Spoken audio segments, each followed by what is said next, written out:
warahmatullahi wabarakatuh. Perkenalkan, kami dari kelompok 1 yang beranggotakan saya sendiri. Pertama, Bambang Risa Putra Panjaitan, yaitu rekan saya kami. Yang pertama, Ardiansa. Yang kedua, Arga Wibitia. Yang ketiga, Ibnu Al-Qausar Arhad. Yang sebagai kameramen kami, Eko Setianri.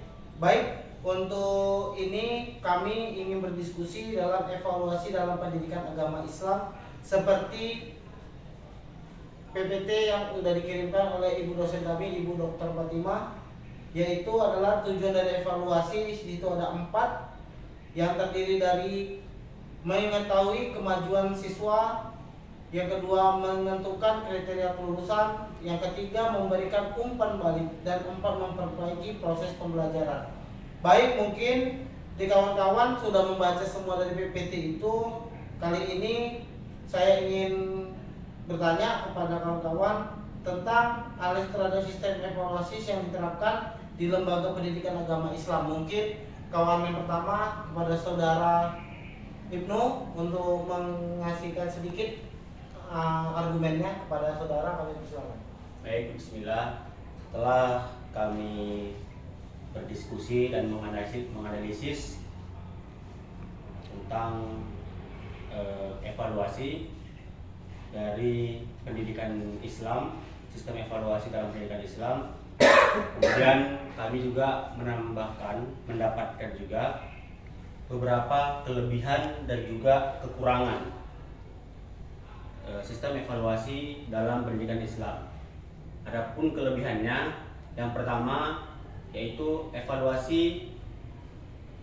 sistem evaluasi dalam pendidikan Islam itu yang kelebihannya pertama adalah evaluasi dapat memberikan informasi tentang kemajuan dan perkembangan siswa.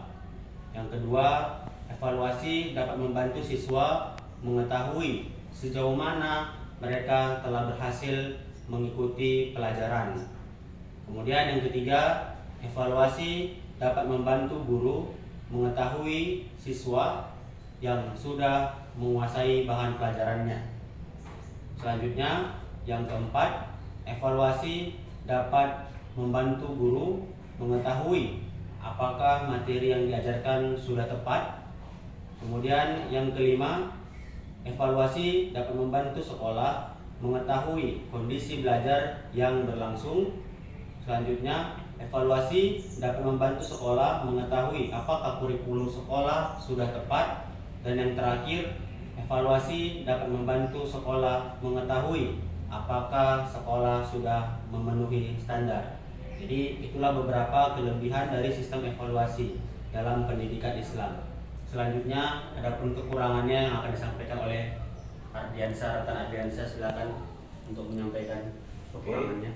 Di sini saya akan menjelaskan tentang salah satu kekurangan evaluasi bagi lembaga pendidikan Islam, yaitu lembaga pendidikan Islam sering menghadapi masalah dalam aspek manajemen, kepemimpinan, sumber daya manusia, finansial, dan aspek kelembagaan. Selanjutnya akan disampaikan oleh Bunda Arga. Jadi, perbaikan sistem evaluasi dalam pendidikan agama Islam dapat dilakukan dengan memperhatikan beberapa prinsip. Mungkin di sini agak sedikit banyak. Jadi, yang pertama itu kesinambungan. Evaluasi harus dilakukan secara terus-menerus untuk memantau perkembangan peserta didik. Yang kedua, menyeluruh. Evaluasi harus dilakukan secara menyeluruh, meliputi berbagai aspek kehidupan peserta didik, seperti mental, psikologi, dan spiritual. Yang ketiga, objek. Evaluasi harus dilakukan secara objektif. Dan yang keempat, sistematis. Evaluasi harus dilakukan secara sistematis dan terencana. Yang selanjutnya, mempertimbangkan kebutuhan khusus.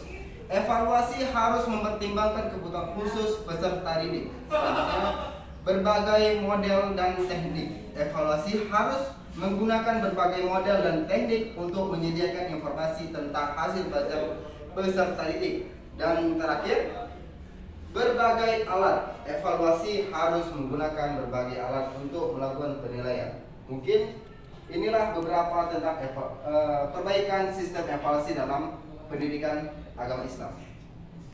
Oke, terima kasih kami ucapkan pada saudara Ibnu, Ardiansa dan Arga. Mungkin kesimpulannya sedikit aja.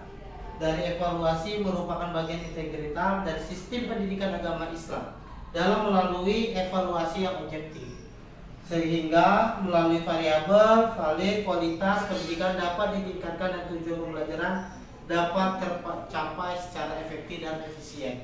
Mungkin ini aja dari diskusi kami. Terima kasih kepada Ibu Dr. Fatimah yang telah mengizinkan kami untuk berdiskusi ringan bersama kawan-kawan. Saya ucapkan terima kasih. Bila bisa bilhaq. Assalamualaikum warahmatullahi wabarakatuh. Waalaikumsalam.